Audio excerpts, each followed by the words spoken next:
ద్వారకా రాజ్యం శ్రీకృష్ణ పరమాత్మ నివసించే కాలం.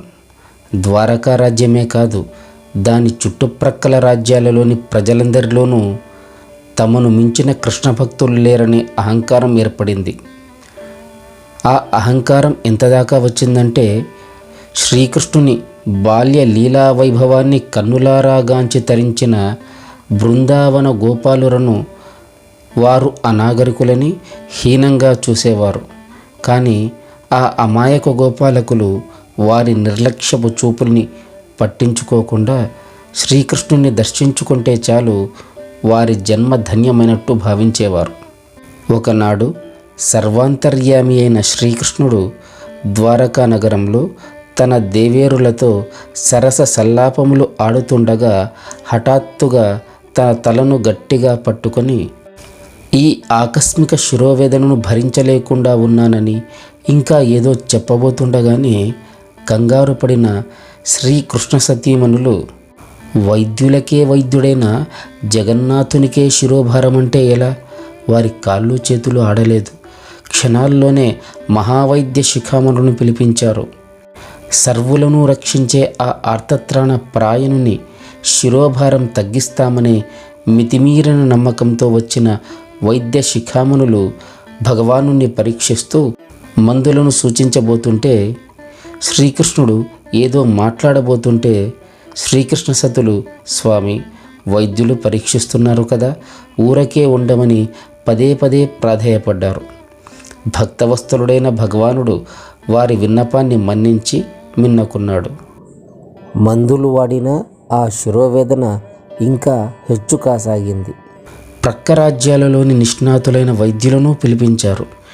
వారు పరీక్షించే సమయంలోనూ భగవానుడు ఏదో చెప్పాలనుకున్న కృష్ణసతులు మరలా అడ్డు చెప్పబోతుండగా వారిలో నుండి మాతా రుక్మిణి వారిని సముదాయించి, ప్రభు, అసలు తమరు అప్పటి నుండి ఏదో చెప్పబోతున్నారు. మీరు మా పతి అనే మాయలో పడి కంగారులో మిమ్మల్ని తక్కువ అంచనా వేశాము. సమస్త వైద్యులకే వైద్యులైన మీకు వైద్యుల అవసరం ఉన్నదా? మీ శిరోభారం తగ్గడానికి చికిత్స ఏమిటో తమరే సెలవివ్వమని ప్రార్థించగా శ్రీకృష్ణుడు మాట్లాడుతూ, మీ ప్రేమతో నా నోటిని ఇంతసేపు బంధించారు. ఇప్పటికైనా నన్ను మాట్లాడినిస్తున్నందుకు సంతోషం. క్షణ క్షణానికి విపరీతమైన నా ఈ శిరోవేదన ఈ వైద్యుల చికిత్సకు లొంగేది కాదు. ఈ బాధ తొలగాలంటే ఒక భక్తుడి పాదధూళి నా తలకు రాస్తే సరిపోతుంది అని తన తలపోటు పోవడానికి వింత చికిత్సను సూచించారు శ్రీకృష్ణ భగవానులు. ఈ వింత చికిత్సకు తగిన భక్తులెవరైనా సరే నిస్సంకోచంగా వచ్చి శ్రీకృష్ణ భగవానుల శిరోభారం తగ్గించవలసినదంటూ బలరాముల వారి ఆదేశంతో నగరమంతా వివిధ చోట్ల చాటింపు వేయించారు. ఈ చాటింపు విన్న ప్రజలందరూ ఆశ్చర్యపోయారు.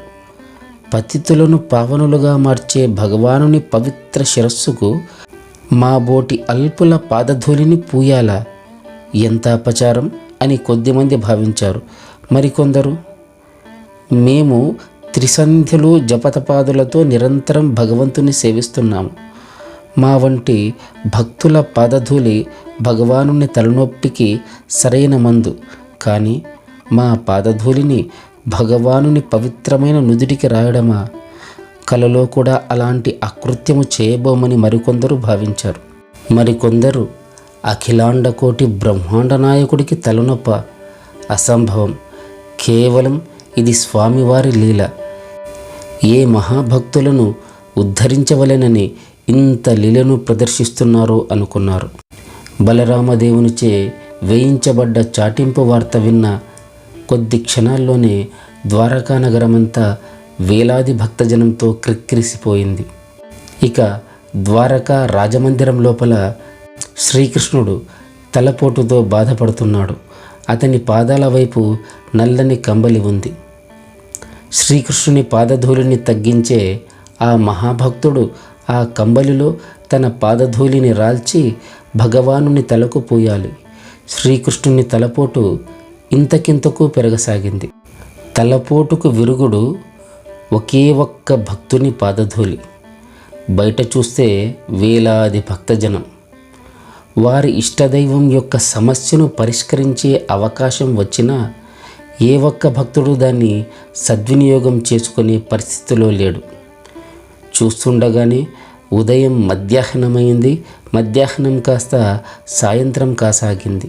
కానీ అక్కడున్న వేలాది భక్తులందరూ ఏ మహాభక్తుని పాదధూళితో మన కృష్ణ భగవానుల వారి శిరోకంపం తొలగుతుందో ఆ మహాభక్తుడెవరో చూడాలి అని అందరూ ఆతృతతో చూస్తున్నారు.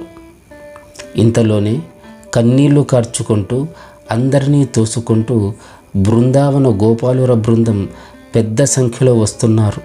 స్వామితో తమకున్న చనువు కొద్దీ వచ్చిన వారంతా ఎటువంటి అడ్డంకి లేకుండా నేరుగా స్వామివారి రాజమందిరంలోనికి దూసుకొని పోతున్నారు.